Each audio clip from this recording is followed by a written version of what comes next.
Hey, what's up guys, Davis here, and today I'll be reviewing the Samsung Galaxy A14 and answering the question of whether you should consider buying this phone in early 2024. So I'll start off talking about the design on this phone. So I don't really like the way it looks from the front. This display is fine, but yeah, like the bezels are not uniform. I don't really like the way it looks. Like you have a teardrop notch at the top and a very big chin at the bottom. Really not the best design. They would have designed it better. Okay, fine, you could have big bezels, but at least make them uniform, one way or another. Yeah, that's about the design. At the front, I don't really like the way it looks. The back is fine, the most part. On the sides, you have your dual SIM tray with a SD card. I like that about it. You can still use your 2 SIMs and an SD card all at once. That's very solid.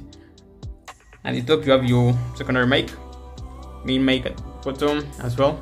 You have another mic at the bottom, and you also have a headphone jack. 15-watt charging port, USB-C, that's very good. Speaker on here, not the best.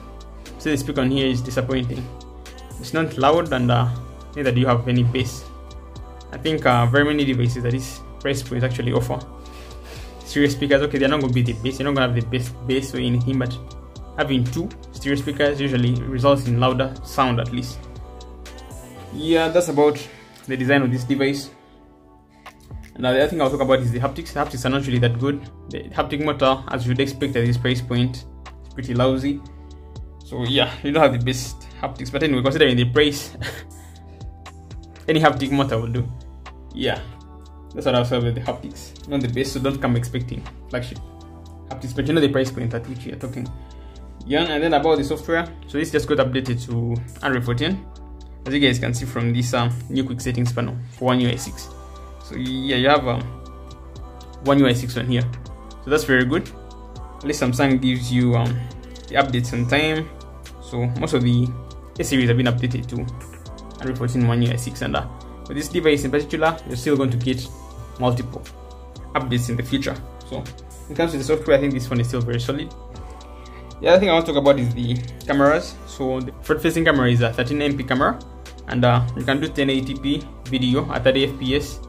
Take some good photos in good lighting, and once things get dark, not the best experience, but I'll say that generally the camera in front here is fine. At the back here you have your ultra wide 5MP and your main at 50, and also your 5MP macro. The 50MP main camera is fine. I would say that the camera is decent at best. You see, even when you're recording videos, much as it's a 50MP camera, surely not going to give you the best quality, if I'm being honest. Most of the time the video footage is noisy and stuff like that, but yeah, the camera experience here is not really the best. Anyway, considering the price, I wouldn't call it bad. I wouldn't call it bad, but don't really expect the best. If you plan on recording a lot of videos, this is not the best phone to buy really. You'd rather buy an old flagship. If video is your thing, you're better off getting an old flagship, for example. But yeah, the 5MP ultra wide, not really the best. Maybe in good lighting, if you're outdoors, you can get some good footage, but not the best experience. And for the macro, also needs a lot of light to function nicely, and you can't also record video with the macro. So yeah, that's about the cameras. The cameras are decent at best, just because of the price. If we're any higher in terms of pricing, I would say the cameras are bad, but considering the price of it, the cameras are decent.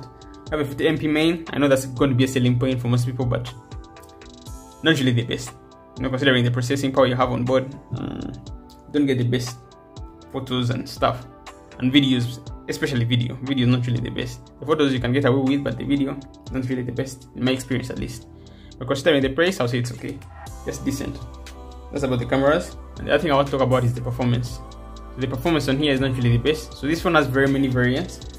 So the version I have here is the Helio G80 version, and I'll say that when it comes to performance, I think for the most part it's fine. I've played a few games, and I have actually very many gaming reviews on this device. You can check out some of the gaming reviews I have on the channel if you want to see what this plays games like. I'll say that this Helio G80 version plays games fine, considering its price, and yeah, I think I would say generally the performance is okay on here. It's decent at this price point. And the last thing I want to talk about is the battery. So the battery on here is very okay. I haven't had issues with that at least. Then maybe the only thing I'll complain about the battery is charging speed. Not the best, but at this price point, really you can't get much better. But I think Samsung can actually afford to put 25 watt charging on these phones at this point, because most of the industry has moved on when it comes to charging speeds. 25 can become the base from the 15 watts that you have been used to for a long time. So I think that's all about the Galaxy A14. And to answer the question of whether you should buy this phone in 2024, I think if you can get it for a very, very low price, you can go for it. But for the most part, I think you're better off going with the A15. I think it has a better display, and it's not that much more expensive. And for the A15, you actually have 128 gigs as the base, so it may be a little bit more expensive, but brand new, I think yeah, the A15 might be a better choice at this point. But if you can get the A14 for a very cheap price, I think it's also a decent phone.